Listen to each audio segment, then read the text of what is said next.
So next one, folded dipole.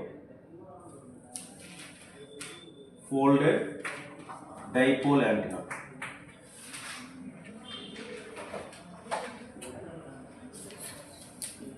Folded dipole antenna. Actually, half wave dipole antenna లో 73 ohms ఉందని చెప్పి, కానీ space is having an impedance of space impedance or free space impedance.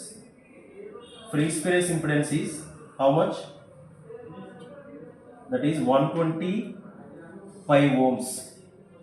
Free space impedance is 125 ohms. This is approximately 377 ohms. 377 ohms. So very frequently asked question, what is the impedance of free space? So ఇక్కడ మనకి ఏదైతే మనకి open space ఉందో ఆ open space impedance ఎంత అంట 125 Ohm's పైలో ఇస్తే, లేదు 377 ఓమ్స్ అని అంటాం అనమాట. కానీ మనకి జనరల్గా మనం ఏదైతే తీసుకున్నామో ఫోల్డెడ్ అది హాఫ్ వేవ్ డైపోల్ అనేది ఓన్లీ 73 ఓమ్ ఇంపిడెన్స్. కానీ ఈ హాఫ్ వేవ్ డైపోల్ నుంచి మనం వేవ్స్ బయటికి పంపిద్దాం అనుకుంటాం, ట్రాన్స్మిట్ చేద్దాం అనుకుంటాం. మనకి మ్యాక్సిమం పవర్ ట్రాన్స్ఫర్ థియరం అని చెప్పేసి ఒకటి ఉంటుంది అనమాట networks. So the maximum power will be transmitted from the source to load whenever the source impedance is equal to load impedance. Okay na? Maximum power eppudu deliver avutundi? Maximum power delivered to the load. The maximum power is delivered to the load whenever source impedance is equal to load impedance. So ee case ekkadaithe occur avutundo appudu naaku maximum power deliver avutundi. కానీ మనకి half wave డైపోల్లో 73 ohm. ఈ 73 ohm is equal to 377 ohms. It is not possible. కాబట్టి అక్కడ half wave dipole best antenna, basic antenna అవుతున్నప్పటికీ కూడాను అది బెటర్గా impedance matching ఇవ్వట్లేదు అనమాట. సో ఇంపిడెన్స్ మ్యాచింగ్ ఇవ్వట్లేదు అంటే మనం ప్రాపర్గా రేడియేషన్ చేయట్లేదు అని. సో ఎక్కడైతే ఇంపిడెన్స్ మిస్ మ్యాచ్ వచ్చిందో వేవ్స్ రిఫ్లెక్షన్స్ వస్తాయి. సో వేవ్స్ రిఫ్లెక్షన్ బ్యాక్ వచ్చినప్పుడు ప్రాపర్గా మనం అనుకున్న పవర్ అనేది రేడియేట్ అవ్వట్లేదు అని. సో ప్రాపర్ రేడియేషన్ అవ్వాలి అంటే నీ యొక్క antenna impedance should be approximately equal to free space impedance అయి ఉండాలి. ఓకేనా? యాంటీనా ఇంపిడెన్స్ అనేది approximately equal to free space impedance అయి ఉండాలి.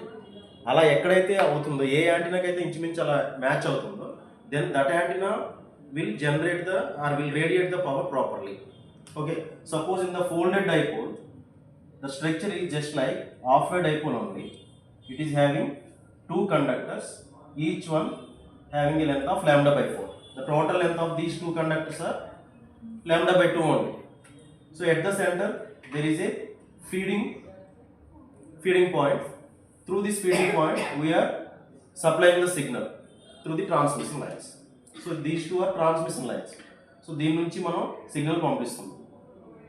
The equal length of another wire. So whose length is also lambda by 2. దీని length ఇక్కడ నుంచి ఇక్కడ వరకు లెంత్ ఎంత? ఇది కూడా lambda by 2. సో ఇది lambda by 2. సో ఓవరాల్గా ఇప్పుడు lambda లెంత్ అన్నమాట అప్రాక్సిమేట్. సో ఇది ఫోల్డెడ్ డైపోల్ యాంటెన్నా అంటున్నాం. ఓకేనా? సో ఇదొక కండక్టర్. ఈ లెక్కను చూసుకుంటే దీంట్లో ఎన్ని కండక్టర్స్ ఉంటాయి? దీంట్లో కూడా అప్రాక్సిమేట్లీ 2 కండక్టర్స్ ఉంటాయి. So overall conductors 4. ఓకేనా? లేదు ఇదంతా కలిపి ఒక కండక్టర్ అనుకుంటే ఈక్వలెంట్ లెంత్ ఆఫ్ ఉన్నటువంటి ఇంకొక కండక్టర్ని తీసుకుని ఆ రెండింటిని కూడా ఎండ్ పాయింట్స్లో మనం డైరెక్ట్గా కపుల్ చేస్తాం. సో ఇప్పుడు ఈ ఎంటైర్ యాంటెనాకి, ఇది ఫోల్డెడ్ డైపోల్ యాంటెనా. సో ఈ ఎంటైర్ యాంటెనాకి సిగ్నల్ ఎలా కపుల్ చేస్తున్నాము? లోవర్ పోర్షన్ ఏదైతే ఉందో హాఫ్ వేవ్ డైపోల్ కన్స్ట్రక్షన్, దానికి త్రూ ట్రాన్స్మిషన్ లైన్స్ మనం సిగ్నల్ కప్లింగ్ చేస్తాం. అక్కడ నుంచి రెండో పోర్షన్ సిగ్నల్ ఎలా వెళ్తుంది? Through conducting coupling. సో డైరెక్ట్గా ఈ వైర్స్ నుంచి మనకి దానికి సిగ్నల్ వెళ్తుంది. ఓకే, సో ఈ పోర్షన్కి కండక్షన్ కప్లింగ్ అనుకున్నాం. ఇది కండక్షన్ కప్లింగ్, ఇది డైరెక్ట్ కప్లింగ్. అంటే సిగ్నల్ని సోర్స్ నుంచి డైరెక్ట్గా మనం ఇక్కడ హాఫ్ వేవ్ డైపోల్కి ఇస్తున్నాం. అక్కడ నుంచి త్రూ కండక్షన్ కప్లింగ్ అదర్ కండక్టర్కి వెళ్తుంది. సో ఈ ఫోల్డెడ్ డైపోల్ యాంటెనాలో మనకి 2 కండక్టర్స్ ఉన్నాయి. ఓకేనా? ఫస్ట్ కండక్టర్ని ఏం చేసామంటే ఎగ్జాక్ట్గా మిడిల్లో కట్ చేసి దానికి through feeding point transmission lines ద్వారా ఫీడింగ్ ఇచ్చాం. అదర్ కండక్టర్కి సిగ్నల్ ఎలా వెళ్తుంది అంటే from the first portion the signal is conduction coupling, through conduction coupling it is taking the signal. అర్థమైందా? మొదటి పోర్షన్కి డైరెక్ట్గా సోర్స్ ఏదైతే ఉందో సోర్స్ నుంచి మనం సిగ్నల్ ప్రొవైడ్ చేసాం. రెండో పోర్షన్కి ఈ కండక్షన్ ద్వారా, మొదట యాంటీనా పోర్షన్ నుంచి రెండో పోర్షన్ సిగ్నల్ కండక్షన్ ద్వారా వెళ్తుంది. ఓకేనా?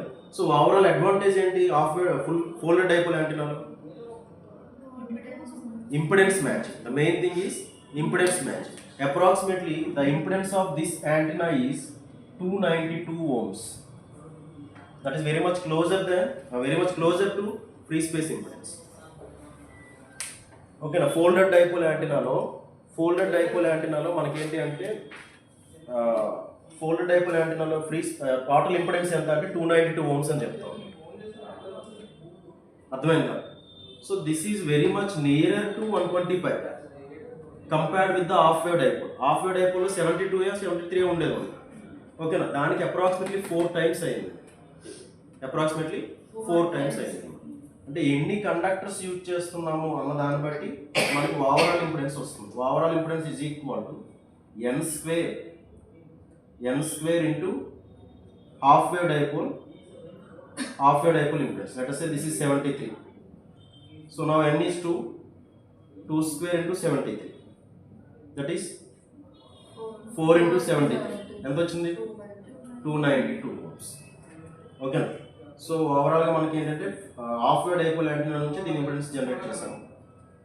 So Zn is equal to overall impedance of the folded dipole antenna is equal to n square into half wave dipole antenna impedance 73 ohms.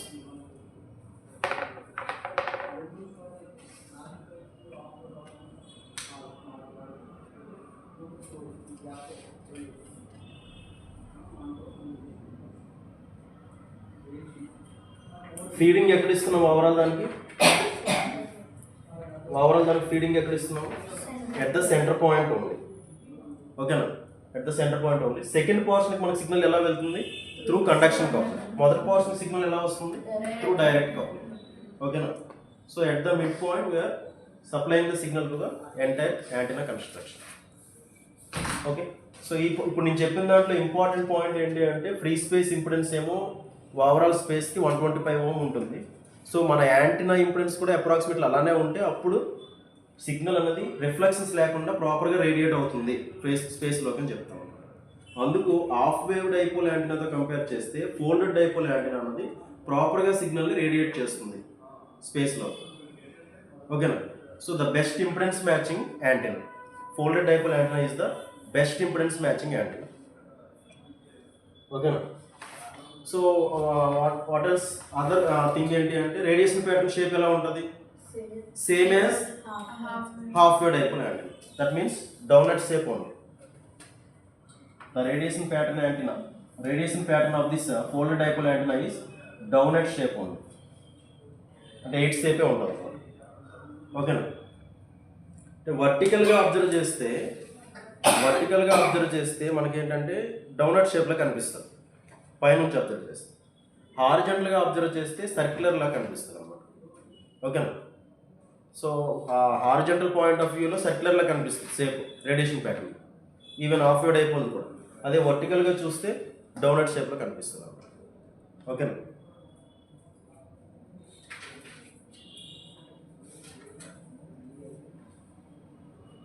ఇక్కడ కూడా చెప్పండి కరెంట్ ఎలా ఉంటుంది ఎండ్ పాయింట్స్లో?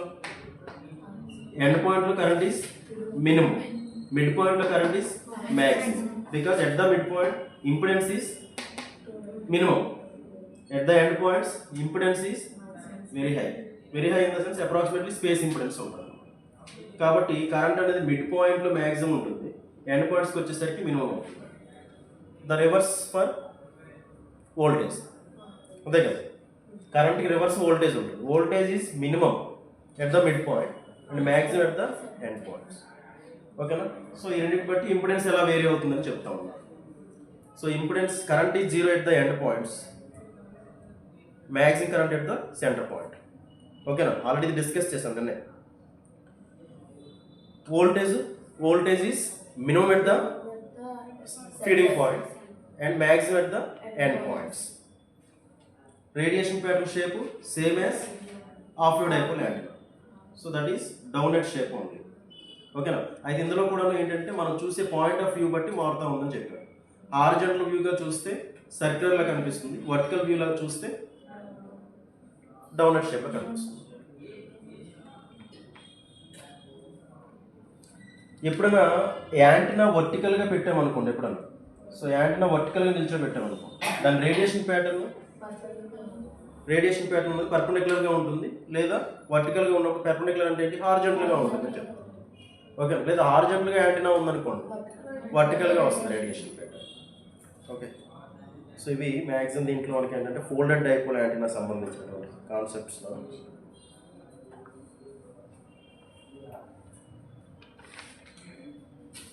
ఆల్రెడీ మీకు ఈ ఫార్ములా చెప్పాను కదా, Zn is equal to n² into Z. So what is the main advantage of this folded dipole antenna? Impedance match.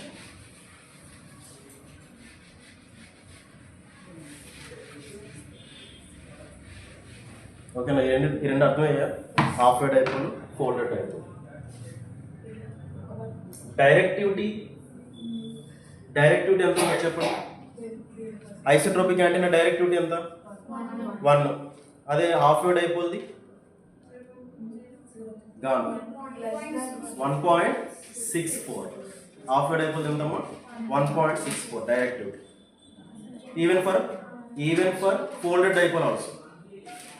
Even for folded dipole also, the directivity is 1.64 only.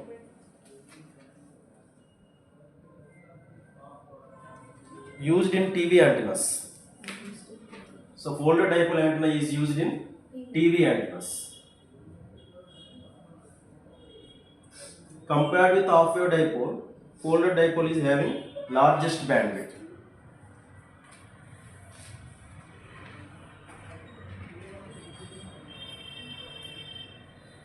Mainly folded dipole antennas are used in yagi antennas.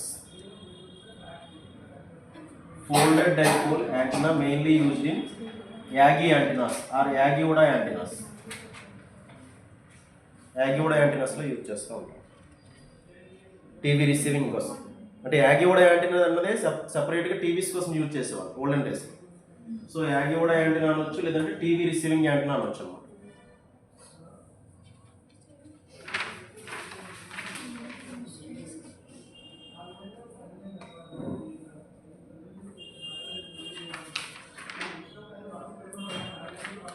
ఓకేనా?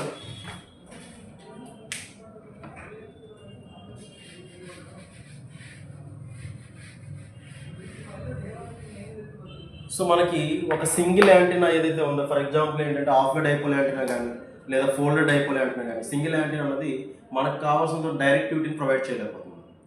ఓకేనా? లేదా కావాల్సిన gain provide చేయలేకపోతుంది. So అప్పుడు ఏం చేస్తాము అంటే group of antennas తీసుకుంటాం. So those group of antennas are called antenna arrays. Antenna arrays. So the group of antennas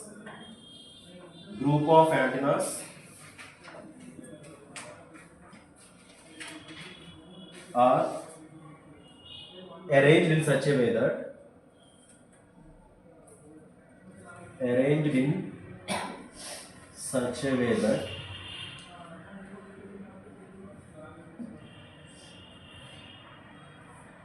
equally spaced.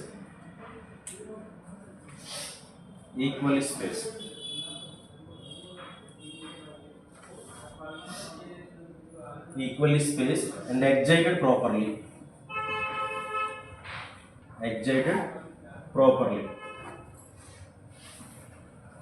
So ఎప్పుడైనా గ్రూప్ ఆఫ్ యాంటీనాస్ అన్నవి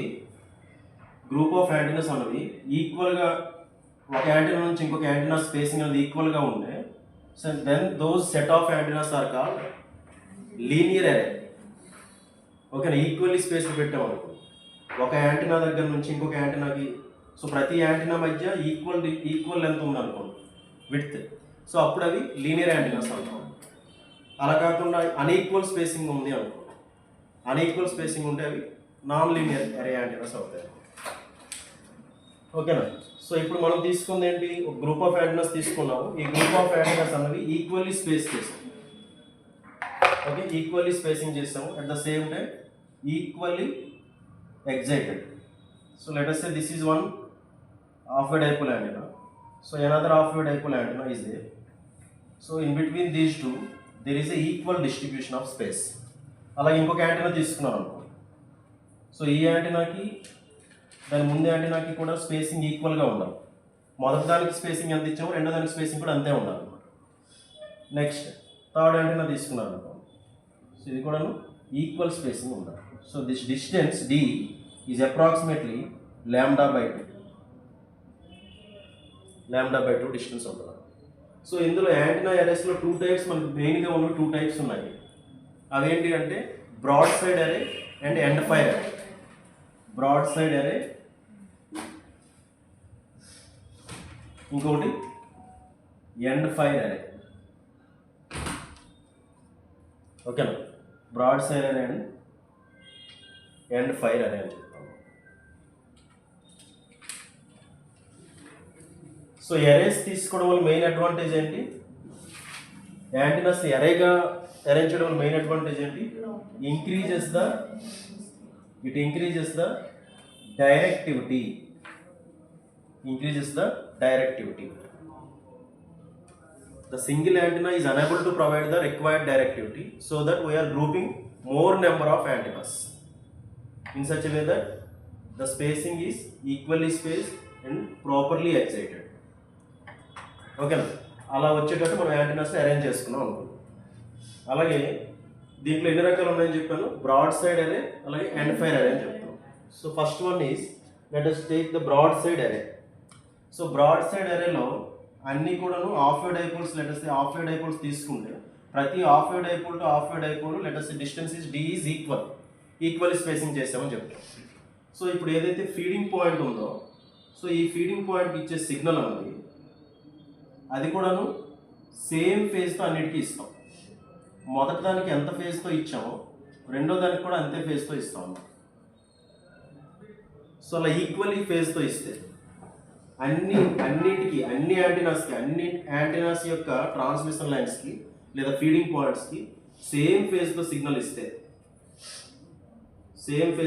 ఇస్తే అది ఒకటి సేమ్ ఫేజ్ అయి ఉండాలి. సో ఇక్కడ నేను for example sine omega t అనే సిగ్నల్ ఇచ్చాం అనుకుందాం. ఫర్ ఎగ్జాంపుల్ ఇక్కడ కూడా ఎలా ఉండాలి? అది సైన్ ఒమేగా టీ గానే ఉండాలి. ఇక్కడ ఎలా ఉండాలి? సైన్ ఒమేగా టీ గానే ఉండాలి.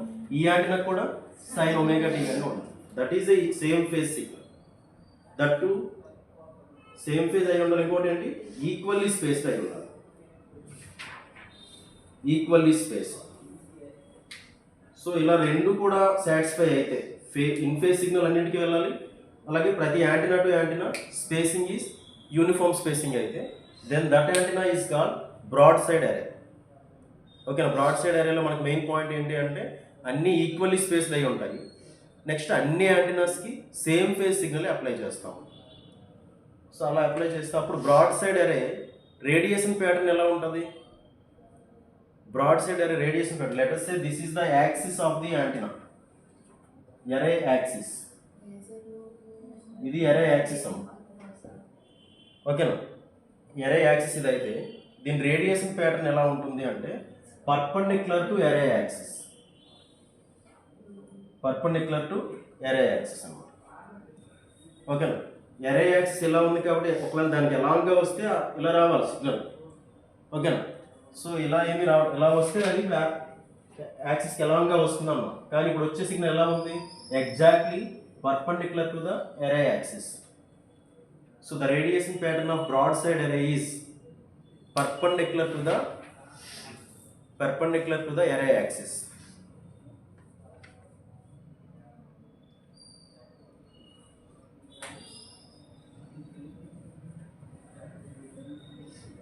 ఓకేనా?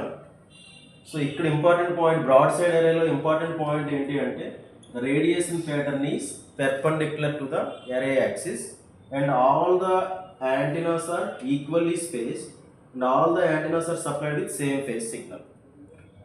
All antennas are supplied with same phase signal and the spacing from one antenna to another antenna is approximately lambda by 2. Okay. So overall length of the antenna overall length of the antenna is from 2 lambda to 10 lambda. 2 lambda to 10 lambda. The overall length of the broadside array is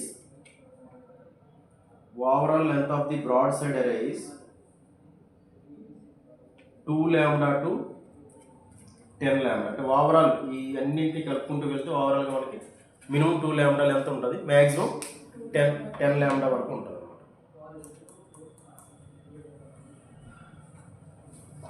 okay,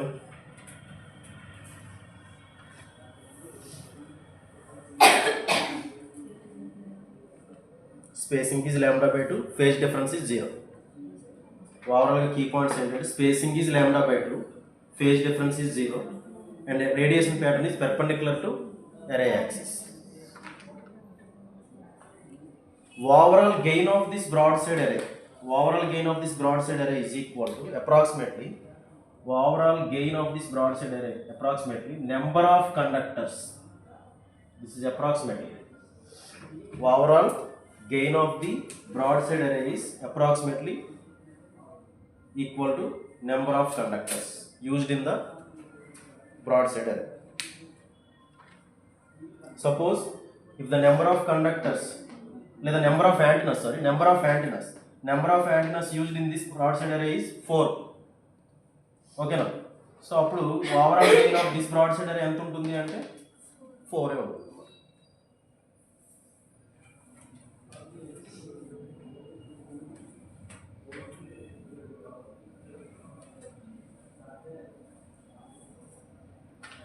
overall advantage ఏం చెప్పండి ఇక్కడ?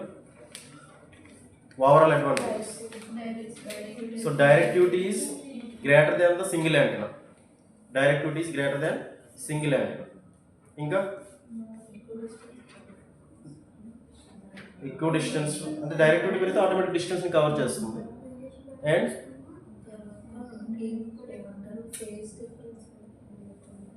అది దీని features, phase difference is 0, equally space. So ఓవరాల్గా డైరెక్టివిటీని increase చేస్తుందని చెప్తాను. And narrow bandwidth also, narrow beam width, not narrow bandwidth, narrow beam width antenna.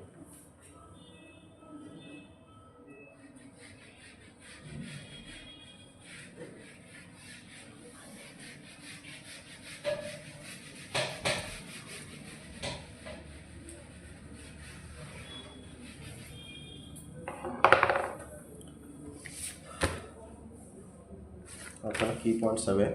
Next ఎక్కడ యూజ్ చేస్తాం దీన్ని? ఎక్కడ యూజ్ చేస్తుంటే radar applications. Main applications of broadside అరే is radar applications and base stations. Radar applications and base stations.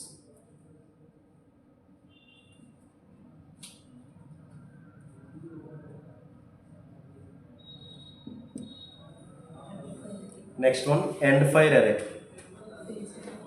Here also we are taking a group of antennas.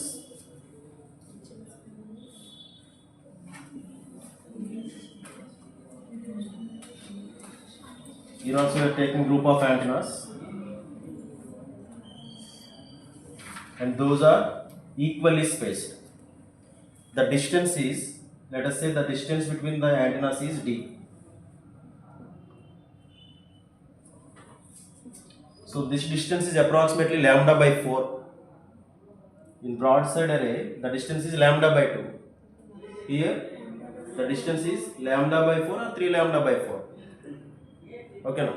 So minimum distance is lambda by 4 in the endfire array. All the antennas are equally spaced only. The distance between the antennas is lambda by 4.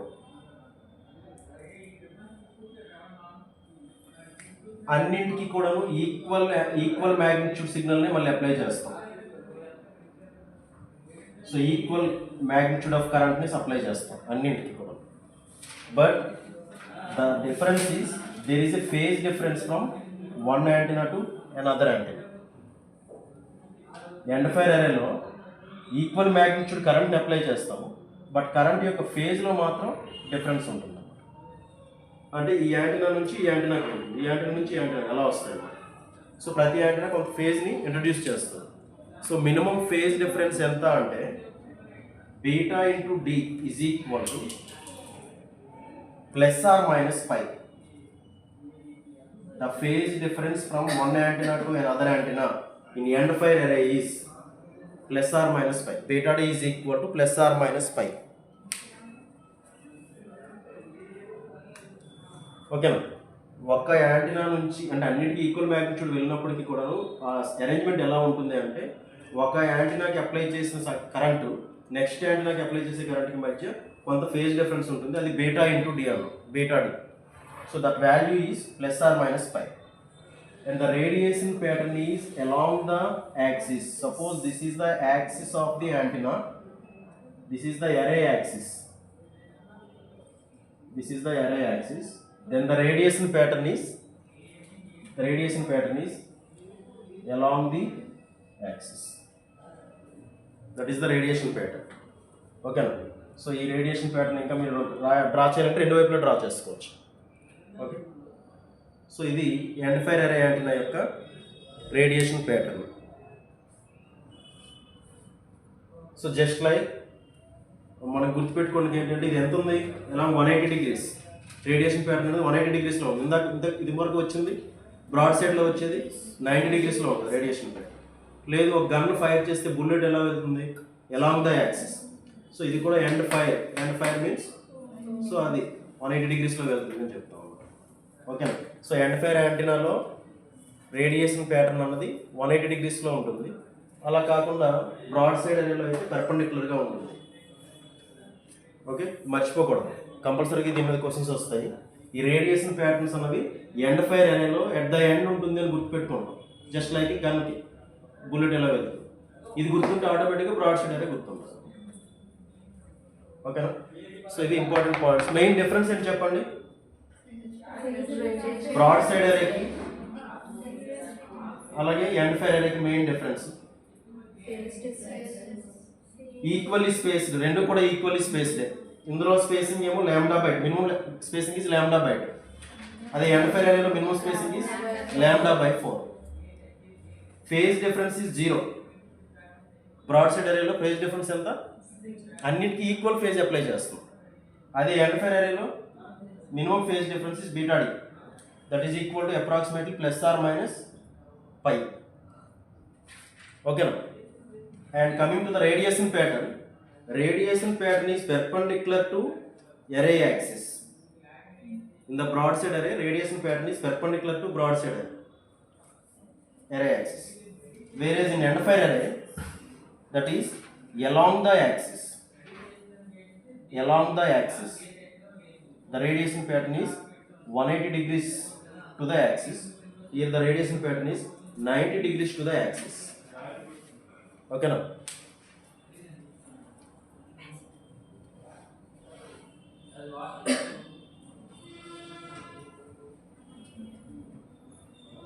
Okay. So remaining అంతా same, సేప్ అంతా సేప్ కాకపోతే అక్కడ సేప్ ఏంటి అంటే పర్పెండిక్యులర్గా వస్తుంది radiation pattern సేపు, ఇక్కడ along the axis వస్తుంది. అర్థమైందా ఏంటి?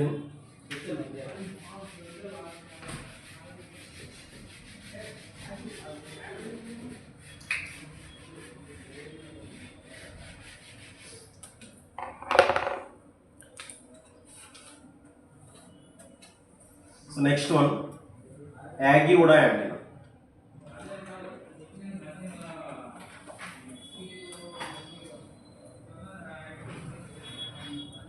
yagi uda antenna. This is high gain TV antenna. Yagi uda antenna is a high gain TV antenna. అంటే ఓల్డెన్ డేస్లో టీవీ సిగ్నల్ రిసీవ్ చేసుకోవడానికి ఈ యాగి ఉడా యాంటెనాస్ యూజ్ చేసేవాళ్ళు. ఓకేనా? సో తర్వాత అది డిటిహెచ్గా మారి పారాబోలిక్ యాంటెనాస్కి కన్వర్ట్ అయ్యారు. సో అప్పుడు ఓల్డెన్ డేస్లో మాత్రం టీవీ సిగ్నల్ రిసీవ్ చేసుకోవాలనుకుంటే ఒక స్ట్రైట్గా ఒక పోల్ ఉంది, దాని మీద సెట్ ఆఫ్ కండక్టర్స్ ఉండేవాళ్ళు. సో దాన్ని ఒక డైరెక్షన్లో రొటేట్ చేస్తూ ఉండేవాళ్ళు. ఓకేనా? సో అది Yagi Uda antenna. Just like ఇది ఎలా ఉంటుంది అంటే సెట్ ఆఫ్ కండక్టర్స్ ఉంటాయి, ఇక్కడేమో డైపోల్ ఉండాలి, ఫోల్డెడ్ డైపోల్. సో దాన్ని తిప్పుతూ ఉండేవాళ్ళు అనమాట సిగ్నల్ రిసీవ్ అవ్వడానికి. ఒక పర్టికులర్ డైరెక్షన్లోనే అది రిసీవ్ చేసుకుంటారు. Okay, so high gain TV antenna. Aguda antenna is a high gain TV antenna. Actually, mainly this Aguda antenna consisting of 3 conductors. ఆ 3 కండక్టర్స్ ఏంటి అంటే first one driven element,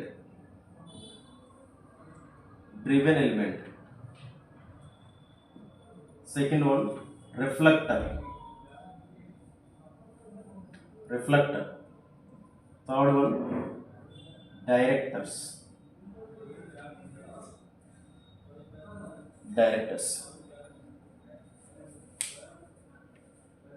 so 3 elements ఉంటాయి, 3 conductors అనొచ్చు, 3 elements అనొచ్చు. 3 elements ఉన్నాయి ఇందులో. ఆ 3 elements ఏంటి అంటే driven element, reflector and director. So what is driven element?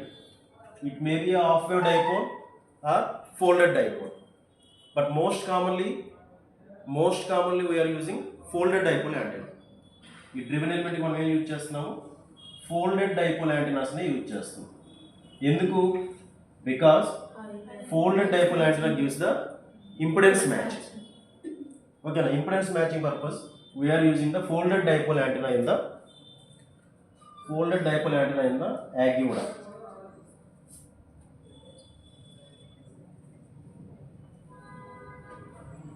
Okay, so దీని వెనకాతల ఒక రిఫ్లెక్టర్ ఉంటుంది, రిఫ్లెక్టర్ కండక్టర్ ఉంటుంది.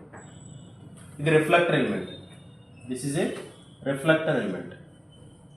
ఇది ఫోల్డెడ్ డైపోల్. దీని వెనకాతల it may be a single director or a set of directors. ఇదంతా ఇది అరే యాక్సిస్, ఇదంతా ఒక పోల్కి ఉండేది. ఓకేనా? So what is the use of this reflector?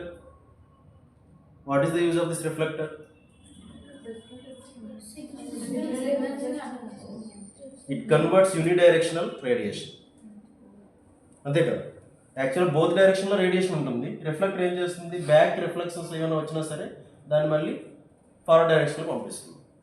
So అంటే జనరల్గా ఒకవేళ రేడియేషన్ ప్యాటర్న్ అనేది ఈ డైరెక్షన్లో వచ్చింది అనుకోండి, that is a undesired pattern. అంతే కదా? అన్డిజైర్డ్ సిగ్నల్ అవుతుంది. సో ఇటువైపు వచ్చే సిగ్నల్ ఏమో డిజైర్డ్ సిగ్నల్ అవుతుంది. Desired radiation pattern and this side undesired radiation pattern.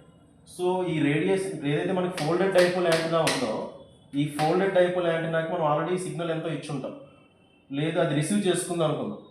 ఆ రిసీవ్ చేసుకుందాం ఏంటంటే ఏదో ఒక డైరెక్షన్లో వెళ్ళే విధంగా చూస్తుంది అన్నమాట. ఓకేనా? So these are the main 3 elements. The driven element is an active element. So among all these, driven element is the active element.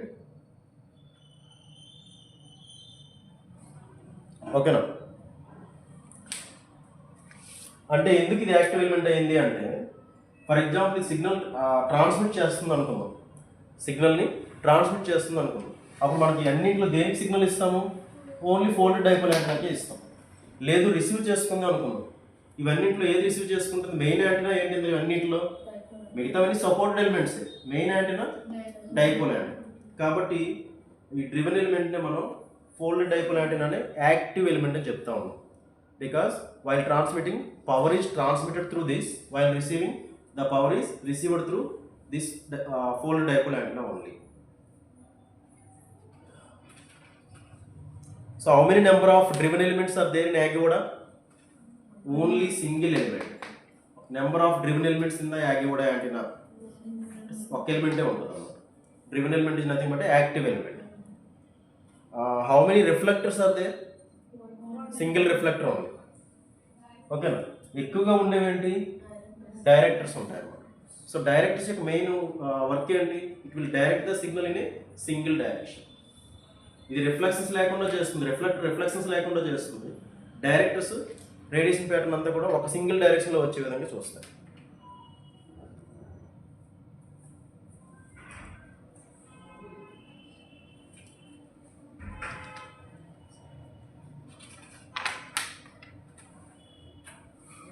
So directors are also called parasitic elements. parasitic element. Parasitic elements are nothing but passive elements. Passive elements.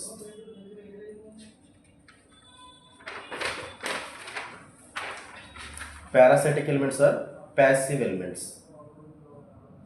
Those are not directly, ఎందుకు ఇది passive element అంటే transmission లైన్కి డైరెక్ట్గా ఇవి connect చేయబడవు. ఇవన్నింటిలో transmission లైన్కి డైరెక్ట్గా connect చేయబడేది ఏది, సిగ్నల్ డైరెక్ట్గా కనెక్ట్ చేయబడేది ఏది అంటే ఓన్లీ ఫోల్డెడ్ డైపోల్ లేదా హాఫ్ వేవ్ డైపోల్. ఓకేనా. బట్ మోస్ట్ కామన్లీ మనం ఏది యూజ్ చేస్తామంటే ఫోల్డెడ్ డైపోల్ యూజ్ చేస్తామని చెప్తాం. సో ఈ లెంత్స్ కూడా ఇంపార్టెంట్. ఒకసారి ఈ లెంత్ అడుగుతుంటాడు. ఈ ఫోల్డెడ్ డైపోల్ యాంటీనా మనం దీంట్లో యూజ్ చేస్తాం కదా యాగివుడ్ యాంటీనాలో. సో దీని యొక్క లెంత్ ఎంత ఉంటుంది, λ/2 ఓన్లీ. ఇది λ/2, ఇది λ/2 యాక్చువల్, అంతే కదా. సో ఓవరాల్ ఈ లెంత్ ఎంత అంటే λ/2, 0.5 λ, 0.5 λ. The length of the driven element in the Yagi Uda antenna, the length of the driven element in the yagi antenna is 0.5 lambda. So what about reflector? The length of the reflector in yagi antenna is 0.55 lambda. అంటే దీనికన్నా కొంచెం పెద్దగా ఉండాలి కదా reflect చేయాలంటే. So దీని length 0.55 lambda ఉంటుంది reflector. And directors 0.45 lambda. 0.45 lambda. So the length of the half wave dipole or folded dipole is λ/2, whereas the length of the reflector is 0.55 lambda. The length of the driven directors are 0.45 lambda. And the spacing between one element to another element in the yagi antenna is 0.1 lambda. ఒక element నుంచి ఇంకొక ఎలిమెంట్కి యాగివుడ్ యాంటెన్నాలో spacing ఎంత ఉంటుంది అంటే 0.1 lambda అని చెప్తా ఉన్నాం. So ఇప్పుడు రేడియేషన్ ప్యాటర్న్ ఒక పర్టికులర్ డైరెక్షన్లోనే వస్తుంది అన్నమాట. రేడియేషన్ ప్యాటర్న్ ఒక పర్టికులర్ డైరెక్షన్లో రిఫ్లెక్ట్ అవుతుంది. రిమైనింగ్ బ్యాక్ సైడ్ రిఫ్లెక్టర్ ఉండడం వల్ల బ్యాక్ సైడ్ ఎటువంటి సిగ్నల్ వెళ్ళదు. ఓకేనా. రేడియేషన్ ప్యాటర్న్ ఒక పర్టికులర్ డైరెక్షన్లోనే ఉండేటట్టు ఉంటుంది. So front to back ratio ఎలా ఉంటుంది ఇందులో, front to back ratio so high value. Whenever front to back ratio is high, directivity is high. Directivity హైగా ఉంది అంటే నేరో ట్యూబ్, అంతే కదా. So narrow tube generally reflector is 5% is greater than driven element. The length of the reflector is 5%, minimum 5% is longer. Reflector is 5% is longer than driven element, whereas directors are 5% is shorter than folded dipole antennas. ఓకేనా. ఇది minimum అనమాట 5%, అందుకని ఇంక ఎక్కువైనా ఉండొచ్చు. So minimum ఏంటంటే 5% longer ఉంటుంది reflector, అలాగే డ్రివెన్ ఎలిమెంట్ అనేది 5% షార్టర్ ఉంటుంది compared with folded dipole antenna. So folded dipole antenna 0.5 అనుకోండి. సో మినిమం ఎంత ఎక్కువ ఉండాలి అంటే 5% కన్నా ఎక్కువ ఉండాలి. సో మినిమం 5% కన్నా ఎక్కువ ఉంటుంది అనమాట reflector length.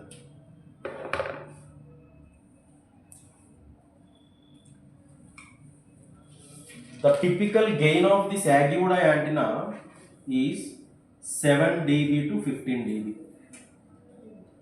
The typical gain of this yagi antenna is 7 dB to 15 dB.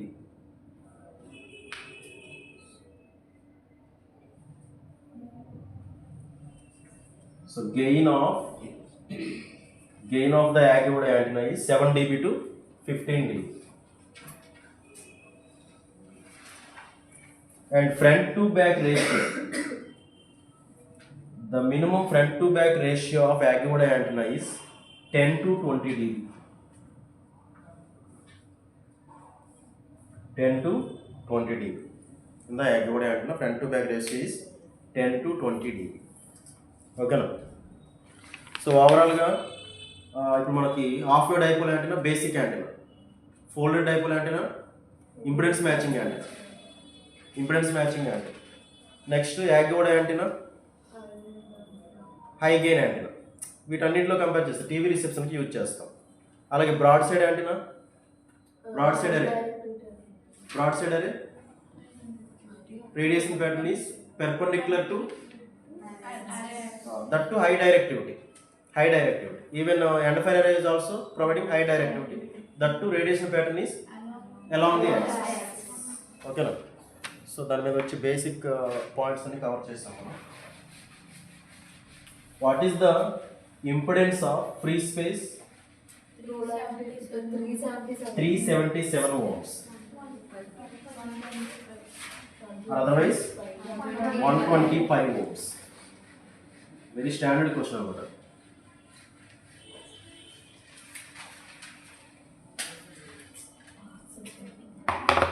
What is the critical frequency?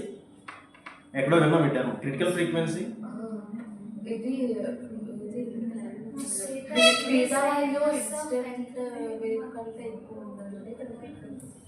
Critical frequency.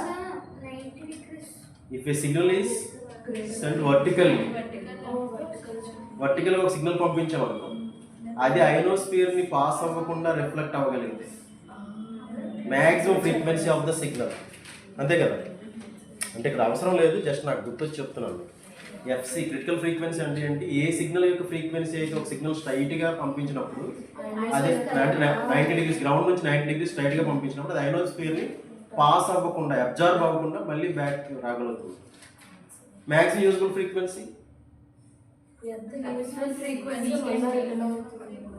So generally మనం ఇప్పుడు స్ట్రైట్గా పంపిస్తాం సిగ్నల్, సో మనం కొంత ఇంక్లినేషన్తో పంపిస్తాం. సో మ్యాక్సిమం ఏ ఫ్రీక్వెన్సీతో అయితే అది పంపించి అయోనోస్ఫియర్ మళ్ళీ అబ్జర్వ్ చేయకుండా రిఫ్లెక్షన్ ఇవ్వగలుగుతుందో, ఓకేనా. మనం ఇప్పుడు వర్టికల్గా పంపిస్తే క్రిటికల్ ఫ్రీక్వెన్సీ అని, కానీ మనం ఇప్పుడు కూడా మనం ఏంటంటే కొంత ఇంక్లినేషన్తో పంపిస్తాం. మ్యాక్సిమం ఎంత ఫ్రీక్వెన్సీతో మనం పంపిస్తున్నాము, మ్యాక్సిమం హై ఫ్రీక్వెన్సీ సిగ్నల్, ఏ ఫ్రీక్వెన్సీ సిగ్నల్ మళ్ళీ అబ్జర్వ్ అవ్వకుండా రిఫ్లెక్షన్ రాగలుగుతుందో అది maximum useful frequency. So maximum useful frequency formula ఏంటి? MUF. MUF is equal to FC by cos theta, or FC into secant theta. ఓకేనా, చదవాలి అప్పుడప్పుడు, కొంచెం అలా రిఫర్ చేస్తూ ఉండండి. దీని అప్లికేషన్స్ రాయండి. Yagi Uda antenna applications. So TV reception, VHF or UHF communication. TV reception, VHF or UHF communication.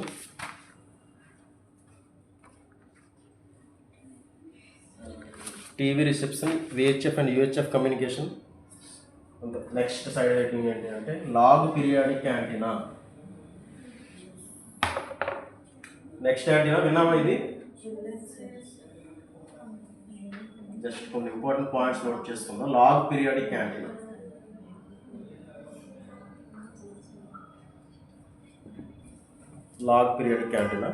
ఒకసారి యాంటెనా షేప్ డ్రా చేసుకోండి.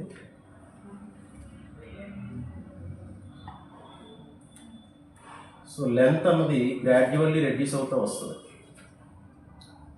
యూజ్ చేసే antenna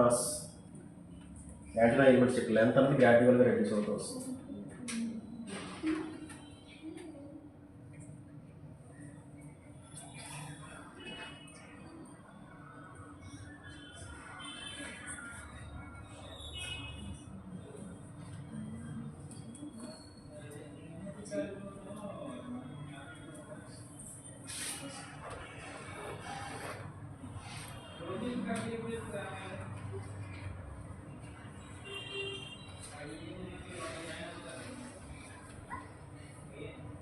That is the feeding point. Other end is short circuit with stub. Okay na? So ఇది log periodic antenna. So this is nothing but an array. Length అన్నది vary అవుతూ వస్తుంది.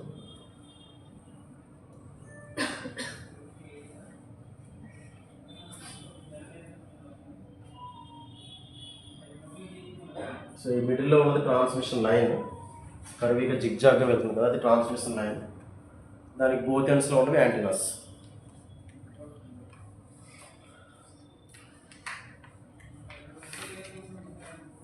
So this is the frequency independent antenna. Frequency independent antenna.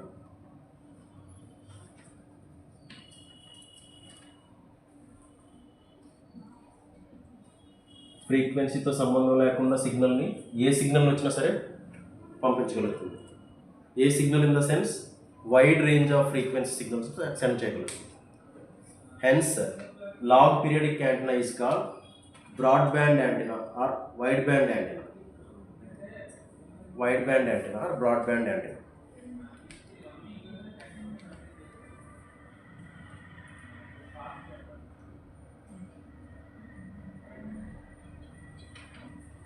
Okay, so it is a frequency independent antenna, means the radiation pattern is independent of the frequency.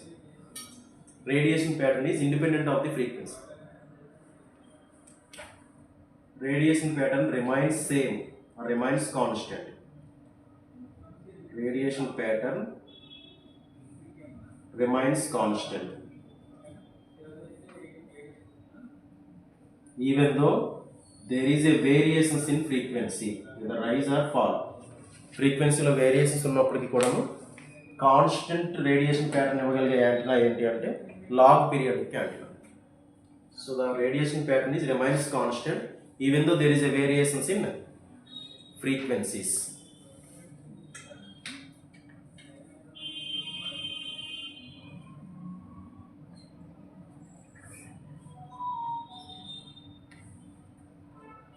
Okay, ఒక point రాయండి.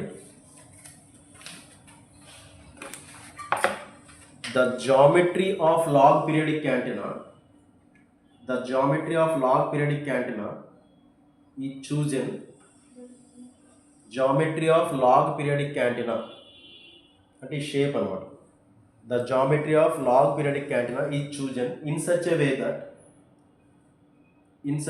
that the electrical properties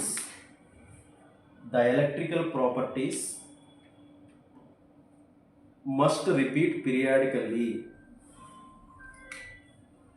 The geometry of log periodic antenna is chosen in such a way that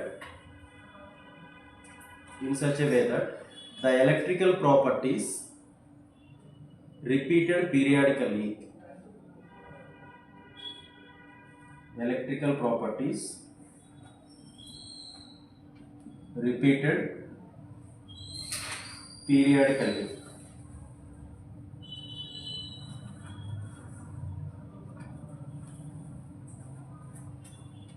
Repeated periodically with logarithm of frequency. With logarithm of frequency.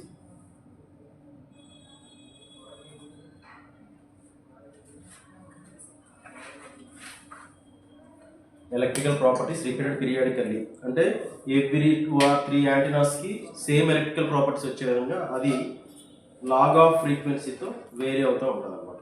So electrical properties అనేవి repeat అవుతూ ఉంటాయి. ఓకేనా? So main ఏంటి అంటే log periodic యాంటీనాలో వచ్చే radiation pattern అనేది ఫ్రీక్వెన్సీతో dependency ఉండదు.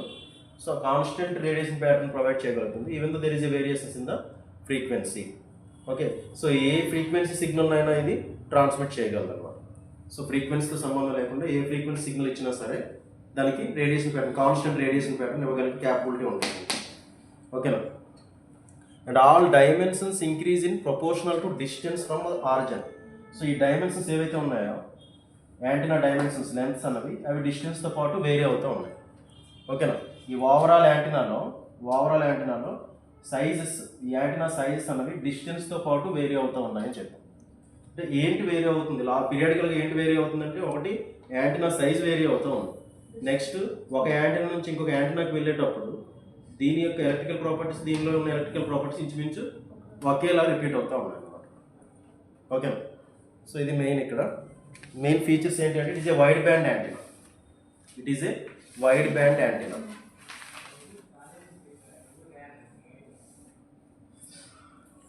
works over wide frequency range. Works over wide frequency range.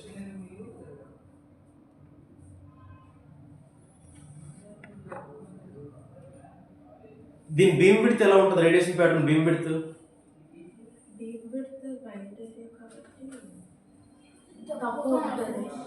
In the sense ఎక్కువ అవడం తక్కువ అవడం అలా ఏమైనా వేరీ అవుతూ ఉంటుందా? బీమ్ విడ్త్ వేరీ అవుతూ ఉంటుందా? వేరీ అవ్వదా? ఎందుకు వేరీ అవ్వదు? Radiation pattern is constant. Radiation pattern is constant means beam width is also constant. అంటే ఫ్రీక్వెన్సీతో పాటు రేడియేషన్ ప్యాటర్న్ కాన్స్టెంట్ కాబట్టి బీమ్ విడ్త్ కూడా కాన్స్టెంట్ బీమ్ విడ్త్ ఉంటుంది. There is no variations in the beam width.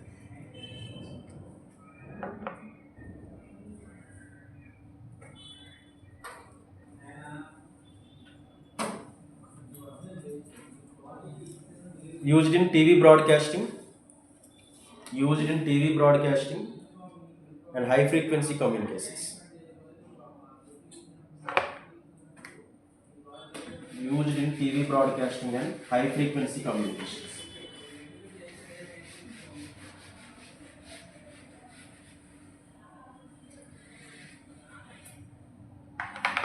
Okay na ఒకసారి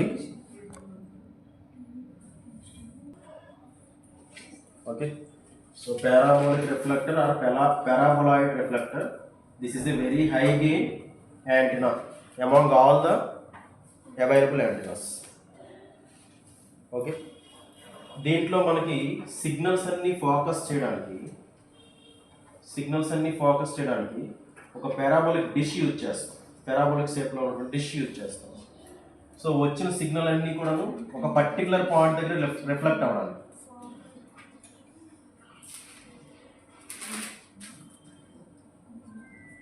so ఈ point ఏమవుతుంది?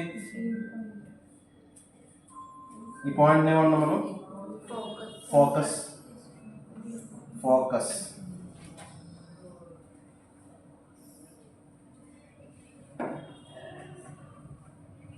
Point.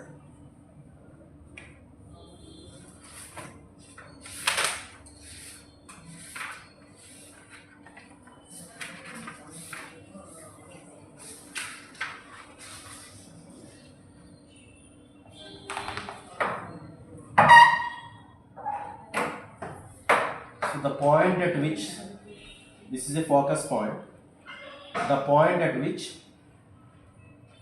all the transmitting or receiving signals, all the transmitting and receiving signals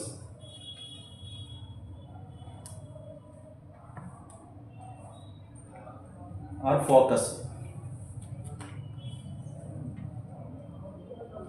receiving signals అయినా లేదా transmitting signals అయినా ఈ point దగ్గర focus అయ్యి అక్కడి నుంచి పంపిస్తాం అన్నమాట. సో అక్కడ మనం ఏంటి యూజ్ చేస్తాం? ఈ పాయింట్ దగ్గర మనం యూజ్ చేస్తాం ఏంటది? Horn antenna.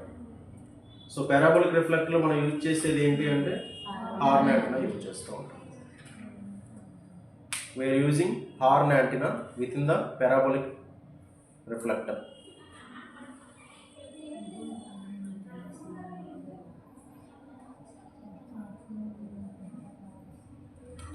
So there is a point called vertex.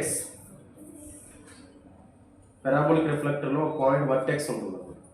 The innermost point of the parabola. The innermost point of the parabola is called vertex. The innermost point at the center of the parabola, right? At the center of the parabola. The innermost point at the center of the parabola is called vertex.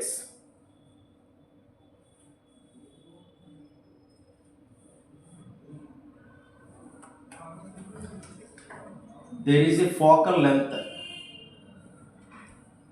Focal length అంటే ఏంటి? The distance between vertex point to focus point. The distance between vertex point to focus point is called focal length.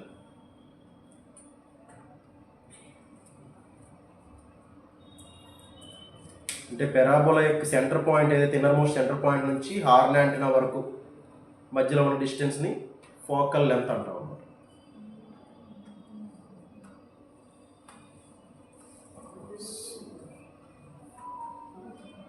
Next రండి aperture. దీంట్లో aperture ఉంటుంది. So aperture అంటే ఏంటి? జనరల్గా open space, aperture area. ఓకేనా? Right down. It is the ratio of focal length to mouth dia. Focal length to ఈ mouth diameter ఉంటుంది చూసారా, ఓపెన్ ఏరియా డయామీటర్. ఈ open area diameter focal length to mouth diameter.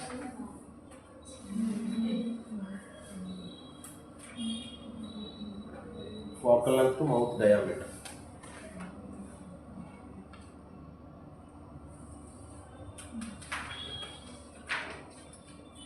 This is having very high gain and narrow beam width. High gain and narrow beam width.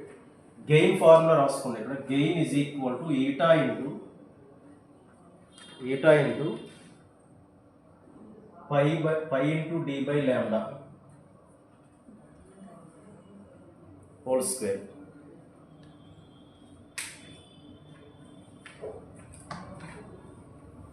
ఓకేనా? So parabolic reflector ఏంటంటే main high gain, ఈ focus అంటే ఏంటి, vertex అంటే ఏంటి, focal length అంటే ఏంటి, aperture అంటే ఏంటి. And gain formula G is equal to eta into pi D by lambda whole square. ఓకేనా? Pi D by lambda whole square.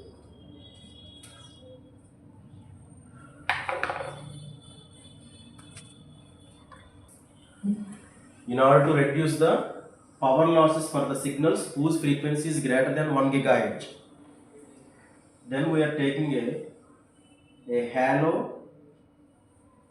metallic pipe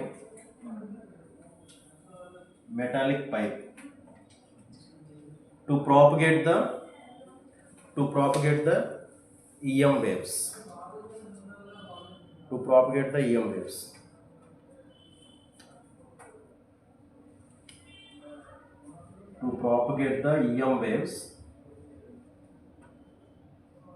By means of successive reflections.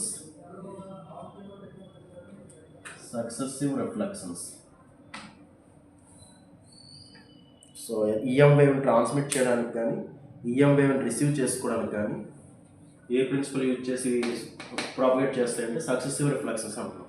అంటే reflections principal. Just like మనకి ఇప్పుడు చూడండి optical ఫైబర్లో total internal reflections అన్నాం. So అలా ఏంటంటే ఇందులో ఈ హ్యాలో మెటాలిక్ పైప్ ఏదైతే ఉందో ఈ హ్యాలో మెటాలిక్ పైప్లో సిగ్నల్స్ అన్నీ కూడా ఎలా వెళ్తున్నాయి? Through reflections, successive reflections. ఓకేనా? So this is the broader dimension. Let us say A. This is the narrow dimension. First of all rectangular wave guide తీసుకున్నాం అనుకోండి. రెక్టాంగులర్ వేవ్ గైడ్ అంటే ఈ లోపలంతా కూడా హ్యాలోగా ఉంటుంది. ఓకేనా? ఈ లోపలంతా హ్యాలోగా ఉంటుంది. ఈ హ్యాలో దాంట్లో నుంచి వేవ్ ఫామ్ ట్రావెల్ అవ్వాలి. మనం ఆల్రెడీ చూస్తుంటాం కదా వేవ్ గైడ్స్. సో ఇందులో ఏదైతే మనకి రెక్టాంగులర్ షేప్లో బ్రాడర్ డైమెన్షన్ కనిపిస్తుందో, సో ఈ బ్రాడర్ డైమెన్షన్ని మనం ఏమంటున్నాం అంటే ఏ అనే లెటర్తో ఇండికేట్ చేస్తాం. అలాగే నేరో డైమెన్షన్ ఏదైతే ఉందో దీన్ని హైట్ అనొచ్చు, దీన్ని విడ్త్ అనొచ్చు. సో ఈ నేరో డైమెన్షన్ని మనం బీతో ఇండికేట్ చేస్తూ ఉంటాం. So generally the values for rectangular waveguide A is equal to 2.286 centimeters. 2.286 centimeters.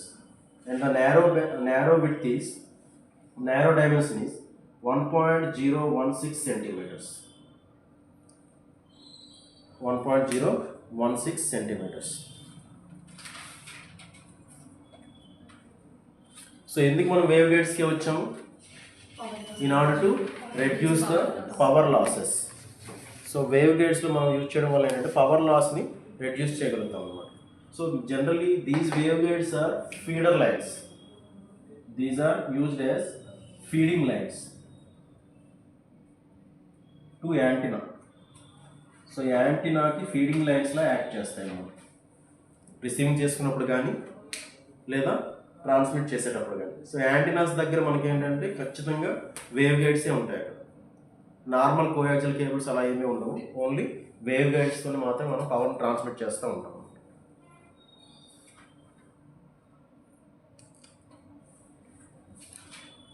And wave guides are also used in horn antenna.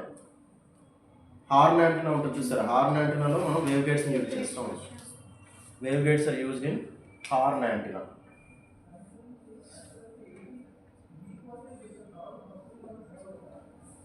ఓకేనా. Mainly these waveguides are used for microwave frequencies. These are used in microwave communications. Waveguides are used in microwave communications greater than 3 GHz generally.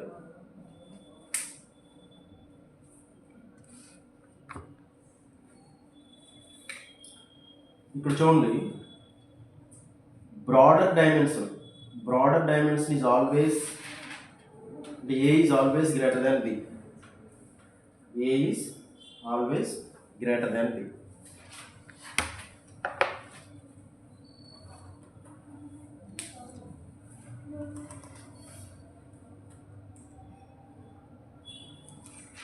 Okay, wave గైడ్స్లో broader dimension ఎంత ఉంది, A అన్నది A is greater than B. Values కూడా గుర్తుపెట్టుకుంటే 2.286 centimetre, ఇంకోటి 1.016 centimetre ఉంటుంది. That ఇక్కడ magnitude అనేది సెంటర్లో హై మ్యాగ్నిట్యూడ్ ఉంటుంది, వాల్స్కి వెళ్తున్న కొద్దీ మ్యాగ్నిట్యూడ్ అనేది 0 అయిపోతూ ఉంటుంది. అంటే వేవ్ ట్రావెల్ అవుతున్నప్పుడు, వేవ్ ప్రాపగేట్ అవుతూ ఉన్నప్పుడు ఈ సెంటర్ పాయింట్లో హై మ్యాగ్నిట్యూడ్ ఉంటుంది. లేదు టువర్డ్స్ వాల్స్ వెళ్ళాయి, పైకి కానీ కింద కానీ లెఫ్ట్ కానీ రైట్ కానీ టువర్డ్స్ వాల్స్ వెళ్ళాయి అనుకోండి, 0 యాంప్లిట్యూడ్ అవుతుంది అన్నమాట. ఓకేనా. The field is maximum at the centre, and 0 at the walls. 0 at the walls.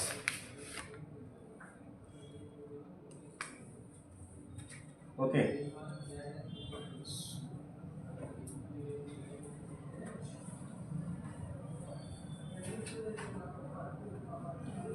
Electromagnetic wave travel అయ్యేటప్పుడు, వేవ్ గైడ్లో ట్రావెల్ అయ్యేటప్పుడు జనరల్గా దీంట్లో టీఈ మోడ్ అని, టీఎం మోడ్ అని, అలాగే టీఈఎం మోడ్ అని ఉంటాయి. TE mode, TM mode, TEM mode. So what do you mean by TE mode? Transverse electric field. EM wave అంటే ఏమేమి ఉంటాయి దాంట్లో? ఎలక్ట్రిక్ ఫీల్డ్ ఉంటుంది, మ్యాగ్నెటిక్ ఫీల్డ్ ఉంటుంది. ఓకేనా. సో ఈ టీఈ మోడ్లో ట్రాన్స్వర్స్ ఎలక్ట్రిక్ ఫీల్డ్ అంటున్నాం. టీఎం మోడ్ని ట్రాన్స్వర్స్ మ్యాగ్నెటిక్ ఫీల్డ్ అంటున్నాం. Transverse magnetic field. టీఈఎం మోడ్ని transverse electric and magnetic field. Electric and magnetic field. So what do you mean by TE mode? TE mode అంటే ఏంటి? So TE mode లో wave propagate అవుతున్న direction ఉంటుంది చూసారా, ఒకసారి వినండి తర్వాత రాసుకుందాం.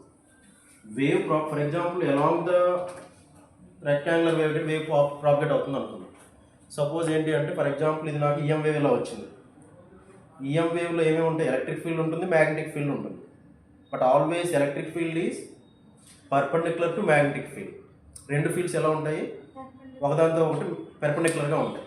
అంటే ఫర్ ఎగ్జాంపుల్ ఇది ఎలక్ట్రిక్ ఫీల్డ్ డైరెక్షన్ అనుకోండి, మ్యాగ్నెటిక్ ఫీల్డ్ దీనికి పెర్పెండిక్యులర్గా ఎలా అయినా ఉండొచ్చు, లేదా జెడ్ డైరెక్షన్లోనైనా ఉండొచ్చు. అంటే ఎక్స్ డైరెక్షన్లో ఈఎం వేవ్ ఎలక్ట్రిక్ ఫీల్డ్ వెళ్తుంటే దానికి పెర్పెండిక్యులర్గా మ్యాగ్నెటిక్ ఫీల్డ్ జనరల్గా ట్రావెల్ అవుతూ ఉంటుంది.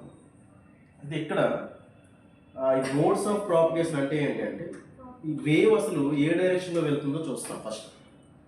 So wave for example X డైరెక్షన్లో వెళ్ళింది అనుకుంది అంటే వేవ్ మూమెంట్ అనేది ఈ డైరెక్షన్లో ట్రావెల్ అవుతుంది అనుకుంది. ఓకేనా. ఆ డైరెక్షన్లో ఎలక్ట్రిక్ ఫీల్డ్ ఉండదు. ఆ డైరెక్షన్లో ఎలక్ట్రిక్ ఫీల్డ్ ఉండదు. ఎందుకంటే transverse means perpendicular electric field. Along the wave direction, along that propagation డైరెక్షన్లో ఎలక్ట్రిక్ ఫీల్డ్ ఉండకూడదు. అంటే ఇప్పుడు ఎక్స్ డైరెక్షన్లో వేవ్ వెళ్తుంటే ఎలక్ట్రిక్ ఫీల్డ్ ఎక్కడ ఉంటుంది? జెడ్లోనైనా ఉండొచ్చు, వైలోనైనా ఉండొచ్చు. ఓకేనా? సో ఫర్ ఎగ్జాంపుల్ జెడ్ డైరెక్షన్లో, ఇది జెడ్ డైరెక్షన్ అనుకోండి, EM wave is propagating along the z direction, then the EZ is 0. EZ is 0. But HZ is a non-zero value. మనం చెప్పేదంతా ఏంటి? ట్రాన్స్వర్స్ ఎలక్ట్రిక్ ఫీల్డ్ అనుకున్నాం. ఓకేనా? Transverse electric field in the sense electric field ఆ డైరెక్షన్లో ఉండదు. Electric field ఏ డైరెక్షన్లో ఉంటుంది? వేవ్ ప్రాపగేట్ అయ్యే డైరెక్షన్కి పర్పెండిక్యులర్గా ఉంటుంది అన్నమాట. అంటే EX ఉండొచ్చు, EY ఉండొచ్చు, EZ మాత్రం ఉండదు. That is the transverse electric field. ఓకేనా? సో వేవ్ ఇలా వెళ్తున్నప్పుడు మనకి Y డైరెక్షన్లోనే ఉండొచ్చు, లేదా Z డైరెక్షన్, అదే X డైరెక్షన్లోనే ఉండొచ్చు, కానీ Z డైరెక్షన్లో EZ ఫీల్డ్ ఉండదు. EZ is equal to 0. అలాగని చెప్పేసి ఎలక్ట్రిక్ ఫీల్డ్ ఉండదని కాదు. EZ 0 చేస్తాం కదా అని చెప్పి ఎలక్ట్రిక్ ఫీల్డ్ ఉండదు అని కాదు. ఎలక్ట్రిక్ ఫీల్డ్ ఉంటుంది, but along the direction of propagation there is no electric field. Electric field is perpendicular to the direction of propagation. Transverse means perpendicular. Okay. Next TM mode means magnetic field. Transverse magnetic field means, so if the EM wave is propagating along the z direction, then the magnetic field is 0. Here the magnetic field is perpendicular to wave propagation direction. అంటే wave వెళ్తున్న డైరెక్షన్లో magnetic field ఉండదు, కానీ దానికి perpendicular డైరెక్షన్లో wave వెళ్ళొచ్చు అనమాట. ఓకేనా? సో ఫర్ ఎగ్జాంపుల్ ఇది వేవ్ అనుకోండి, దీనికి ఇది అయినా అయి ఉండొచ్చు, ఇదైనా అయి ఉండొచ్చు. వేవ్ ఎలా ట్రావెల్ అవుతూ ఉంటుంది. For example if it is a TE mode, EX1, EX2 లేదా EY1, EY2 ఇలా వేవ్ ట్రావెల్ అవుతూ ఉంటుంది అన్నమాట. కానీ దీనికి డైరెక్షన్లో EZ ఏమీ ఉండదు. EZ is equal to 0. So అందుకు వేవ్ ప్రాపగేట్ అయ్యే డైరెక్షన్ పెర్పెండిక్యులర్గా ఉంటుంది కాబట్టి ఎలక్ట్రిక్ ఫీల్డ్, దీన్ని ట్రాన్స్వర్స్ ఎలక్ట్రిక్ ఫీల్డ్ ఉంటుంది.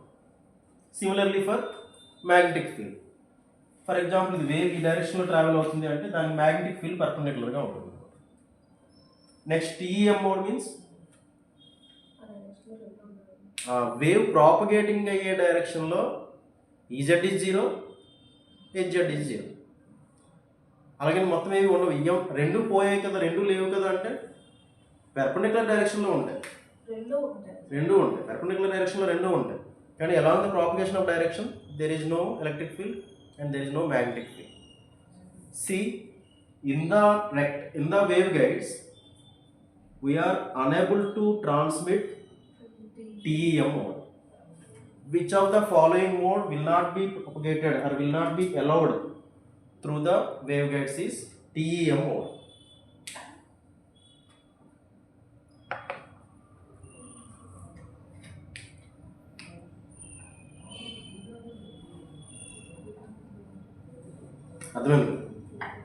అర్థమైంది. TE మోడ్ అంటే ఏంటి, TM మోడ్ అంటే ఏంటి, TEM మోడ్ అంటే ఏంటి. సో ఇప్పుడు వేవ్ గైడ్స్లో వెళ్ళే వేవ్స్కి కొన్ని మోడ్స్ ఉంటాయి. TE మోడ్ అని, TM మోడ్ అని, TEM మోడ్ అని. ఇందులో కూడాను ఫర్ ఎగ్జాంపుల్ TEలో TEMN mode, TEMN mode, where M indicates number of half waves. N also M దేని ఇండికేట్ చేస్తాయి అంటే number of half waves. Half waves means this is one half wave, this is one half wave. ఓకేనా? Just మనం full cycle తీసుకున్నాం అనుకోండి, అది half wave. ఎన్ని half వేవ్స్ని ఇది ఎలో చేస్తుంది అని చెప్పేది M డైమెన్షన్. ఏ డైరెక్షన్లో ఇది ఎలో చేయాలి? Along the broader dimension. M indicates number of half waves along the broader dimension, where N indicates number of half waves along the narrow dimension. So M అన్నది దేంతో లింక్ అయి ఉంటుంది? ఏతో లింక్ అయి ఉంటుంది. N అన్నది దేంతో లింక్ అయి ఉంటుంది? Bతో లింక్ అయి ఉంటుంది. ఓకేనా? So for example TE10 mode, TE10 mode, that means M is equal to 1, N is equal to 0. M is equal to 1, N is equal to 0. Suppose this is the direction of propagation. అంటే ఇది ఏ direction ఉందో ఆ డైరెక్షన్లో wave propagate అవుతుంది అనుకో. ఇప్పుడు electric field ఆ డైరెక్షన్లో ఉంటుందా? Because it's a TE mode, ఉండదు. సో దానికి పెర్పెండిక్యులర్ డైరెక్షన్లో ఎలక్ట్రిక్ ఫీల్డ్ ఉంది అనుకో. So this is the direction of electric field. ఇది ఎలక్ట్రిక్ ఫీల్డ్ డైరెక్షన్. ఓకేనా?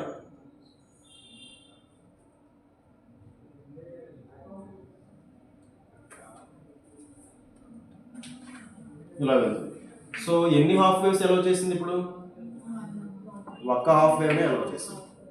Because m is equal to 1 means it allows one half wave along the broader dimension. అర్థమైందా? So ఈ broader డైమెన్షన్కి ఈ లెంత్లో ఒక హాఫ్ వేవ్ని అలౌ చేస్తుంది. అలాగా హాఫ్ వేవ్స్ అన్నీ వెళ్తూ ఉంటాయి. m is equal to 2 means 2 half వేవ్స్ని allow చేస్తుంది. ఇలా 2 హాఫ్ వేవ్స్ని అలౌ చేస్తుంది. అలా వెళ్తాయి ఆ డైరెక్షన్. అర్థమవుతుందా? Where n is equal to 1 means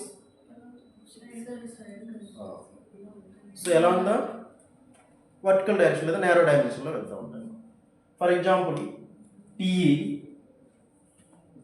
01 అన్నాం, TE 01 అన్నాం. సో ఇది కూడా ఒక హాఫ్ వేవ్ అలౌ చేస్తుంది. Suppose this is the wave guide, కాకపోతే ఇక్కడ వేవ్ ఇలా వెళ్తున్నాం. ఓకే, సో ఇలా వెళ్తుంది. ఓకే, అర్థమైందా? So where m and n dimensions are m and n dimensions in the transmitting modes in a waveguide indicates number of half waves. So the m parameter indicates number of half waves allowed in the broader dimension, that is a dimension. ఏ డైమెన్షన్లో ఎన్ని half waves allow చేస్తుందో చెప్తుంది. n dimension అనుకోండి, B డైమెన్షన్లో అంటే narrow డైమెన్షన్లో ఎన్ని half వేవ్స్ని allow చేస్తుందని చెప్తుంది అనమాట. అర్థమైంది? సో ఇది వేవ్ గైడ్లో minimum basic concepts. So main ఏంటి అంటే ఇందులో మనకి డామినెంట్ మోడ్ అని ఉంటుంది. వేవ్ గైడ్స్లో డామినెంట్ మోడ్ విన్నామా? What is dominant mode? Dominant mode అంటే ఏంటి?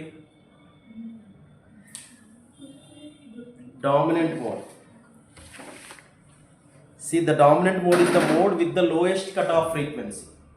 అంటే ఫర్ ఎగ్జాంపుల్ మన వేవ్ గైడ్లో ఏ ఫ్రీక్వెన్సీస్ అయినా పంపించవచ్చా? ఏ ఫ్రీక్వెన్సీ సిగ్నల్స్ అయినా పంపించవచ్చా? ఓకేనా? సో మనకి మైక్రోవేవ్ ఫ్రీక్వెన్సీ సిగ్నల్ పంపించాలనుకుంటున్నాం. అందులో మళ్ళీ సెట్ ఆఫ్ రేంజ్ ఉంది. మైక్రో ఫ్రీక్వెన్సీ కూడా ఒక రేంజ్ ఉంది. గ్రేటర్ దెన్ 3 GHz నుంచి 300 GHz మధ్యలో ఏదైనా సిగ్నల్ ఉంది కదా. So what is the minimum cut off, least cut off frequency? అంటే ఫర్ ఎగ్జాంపుల్ నాకు 5 GHzతో ఒక సిగ్నల్ వచ్చింది, 2 GHzతో ఒక సిగ్నల్ వచ్చింది, 4 GHzతో ఒక సిగ్నల్ వచ్చింది. 3 సిగ్నల్స్ వచ్చాయి అనుకోండి. ఓకేనా? ఇవన్నింటినీ కూడా దీని నుంచి అలౌ చేయొచ్చా అంటే రెక్టాంగులర్ వేవ్ గైడ్స్ అనేవి అన్ని సిగ్నల్స్ని అలౌ చేయి. ప్రతి వేవ్ గైడ్కి ఒక పర్టికులర్ డామినెంట్ మోడ్ ఉంటుంది అన్నమాట. ఏంటో డామినెంట్ మోడ్ అంటే the least cut off frequency. For example దీని యొక్క least cut off frequency 4 GHz అనుకోండి. 4 GHz అండ్ అబౌవ్ సిగ్నల్ని అలౌ చేస్తారు. 4 GHz అండ్ అబౌవ్ సిగ్నల్ని అలౌ చేస్తారు. దానికన్నా బిలో సిగ్నల్స్ని అలౌ చేయదు. So dominant mode is nothing but the mode which allows the least cutoff frequency signals. The transmission mode which allows the least cutoff frequency.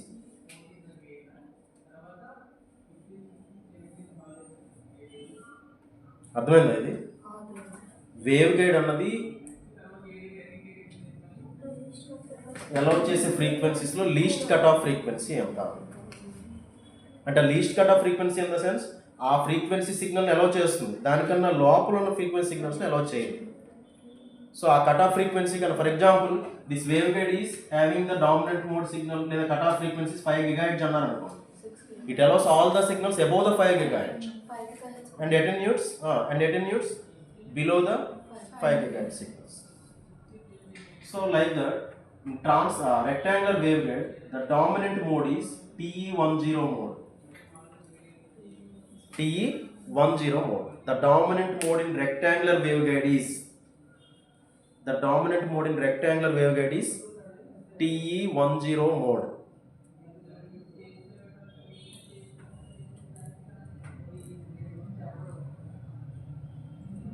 Okay, now this is the first mode. అంటే dominant mode signal అంటే ఆ mode of సిగ్నల్ని first allow చేస్తుంది, లేదా అంతకన్నా ఎక్కువ frequency ఉన్న signals వచ్చినా సరే అలౌ చేస్తుంది. అంతకన్నా తక్కువ ఫ్రీక్వెన్సీ ఉన్న సిగ్నల్స్ వస్తే దాన్ని అలౌ చేయదు. అర్థమైందా? సో దట్ మనకి ఇలా డైరెక్ట్గా అడగకుండా wave guide is a band pass filter, band reject filter, low pass filter, high pass filter అని అడుగుతున్నాడు. హై పాస్ ఫిల్టర్ అంతే కదమ్మా. It allows the signal above the cutoff frequency and attenuates all the signals below the cutoff frequency. So the waveguide is a rectangular waveguide, or waveguide is a high pass filter.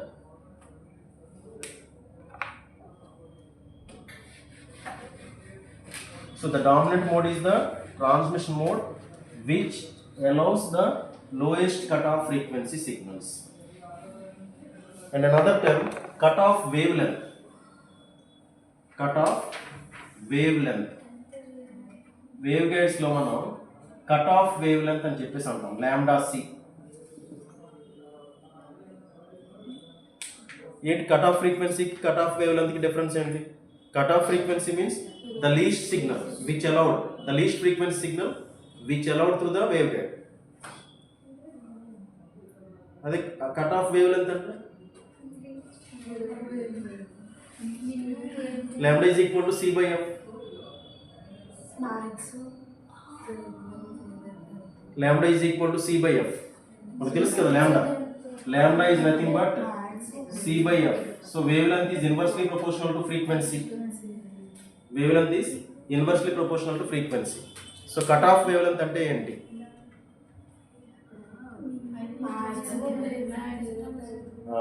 A maximum wavelength signal దాని నుంచి allow చేయగలుగుతుంది, అంతకన్నా తక్కువ దాన్ని ఎలా చేస్తే ఎలా చేయదా? No doubts. Waveguide does not allow below the సెటైన్.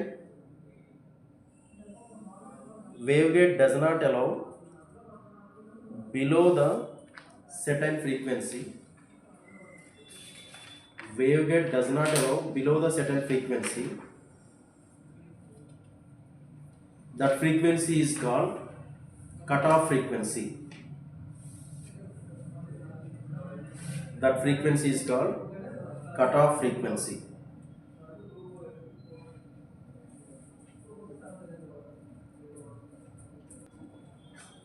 So cutoff wavelength means maximum wavelength of the signal that can be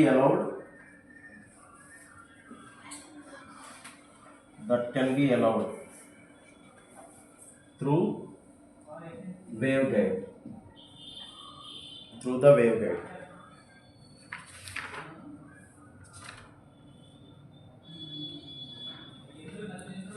so జనరల్గా మనకి రెక్టాంగులర్ వేవ్గైడ్లో ఈ లాంబ్డా సి ఫార్ములా చూడండి ఒకసారి. Lambda c is equal to 2 by square root of m దేంతో relate అయి ఉంటుంది? ఏ m by a whole square plus n by b whole square. Cutoff wavelength lambda c is equal to,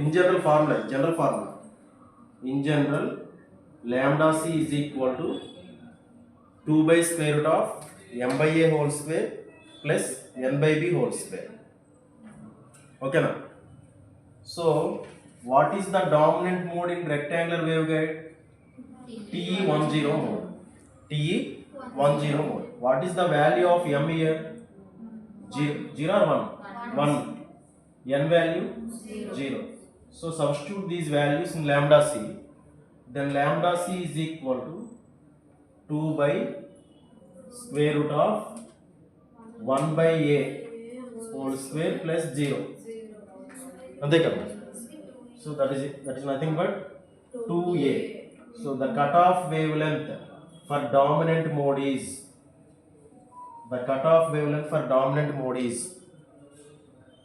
2a. The cutoff wavelength for dominant mode is 2a. అంటే ఎన్ని సెంటీమీటర్లు wave length, ఎన్ని సెంటీమీటర్లు? 2 into 2.286. 2 into 2.286. That is the maximum wavelength. అంతకన్నా ఎక్కువ wave length వస్తే ఇంక allow చేయదు. సో ఎంత అవుతుంది approximately for the rectangular wave guide? 2 into 2.286 centimetres. ఎంత వస్తుంది వాల్యూ?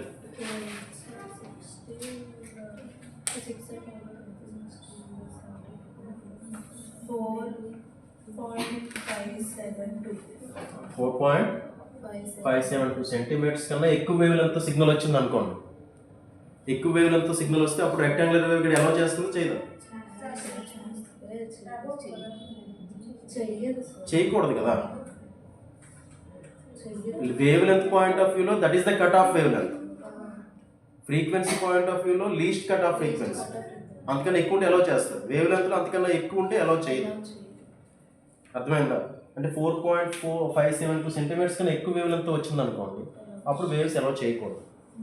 సో అది డామినెంట్ మోడ్లో, రెక్టాంగులర్ వేవ్ గైడ్ డామినెంట్ మోడ్లో cut off frequency, cut off wave length. అప్పుడు కట్ ఆఫ్ ఫ్రీక్వెన్సీ ఎంత అవుతుంది? TE10 మోడ్లో ఇది ఇంపార్టెంట్ ఫార్ములా అమ్మ, cut off wave length λc = 2a. ఏ వాడు ఇచ్చిన డైమెన్షన్ తీసుకుంటాడు, వాడు ఏమి ఇవ్వకపోతే మనకు తెలుసు కదా, స్టాండర్డ్ వాల్యూ నోట్ చేస్తాం. నెక్స్ట్ దీన్ని బేస్ చేసుకొని చెప్పండి cut off frequency. Actually λ = c/f. λ = c/f. So cut off frequency కావాలి. కట్ ఆఫ్ ఫ్రీక్వెన్సీ కావాలి అంటే c/λc. c/λc just cross multiplication కదా. c కావాలి దీని నుంచి. c కాదు, ఫ్రీక్వెన్సీ కాదు, ఫ్రీక్వెన్సీ c/λ. సో ఆ ఫార్ములా వేస్తాం. What is cut of wave length? 2a. So c/2a. Rectangular wave గైడ్లో కట్ ఆఫ్ ఫ్రీక్వెన్సీ ఎంత అంటే c/2a.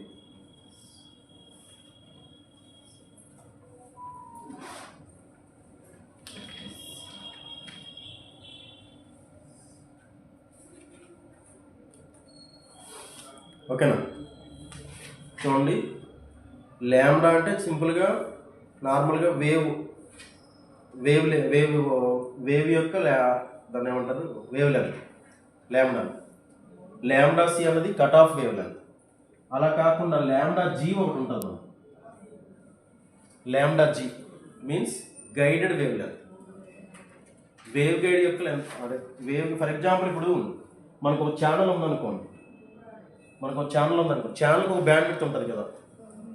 అలాగే ప్రతి వేవ్ గైడ్కి ఒక వేవ్ లెంత్ ఉంటుంది అన్నమాట. సో ఆ wave length guided wave length అంటాం.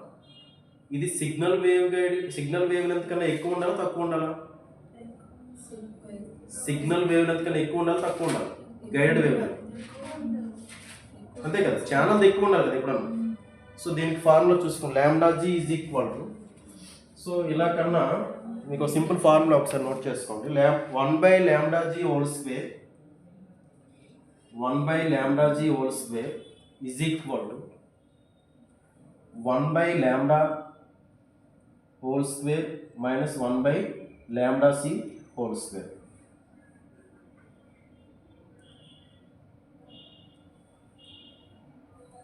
ఇంకా మీకు ఒకవేళ ఈజీగా గుర్తుండడానికి ఏంటంటే ప్లెయిన్ వాల్యూ 1/λ² =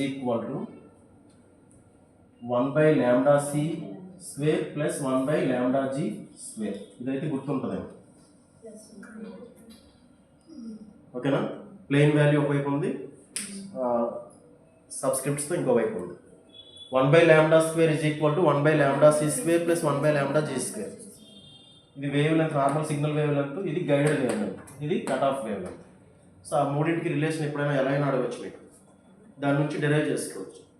ఇది మీకు ఎలా అంటే ఫర్ ఎగ్జాంపుల్ ఆల్ఫా బీటాతో ఒక రిలేషన్ చెప్పాను. ఏంటి? 1/α - 1/β = 1. అలాగే ఇక్కడ ఏంటంటే 1 by lambda square is equal to 1 by lambda c square plus 1 by lambda g square.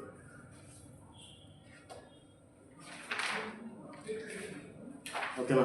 ఒక సమ్ చేస్తారు ఏమన్నా వద్దా? సరే రికార్డింగ్ స్టాప్ చేసి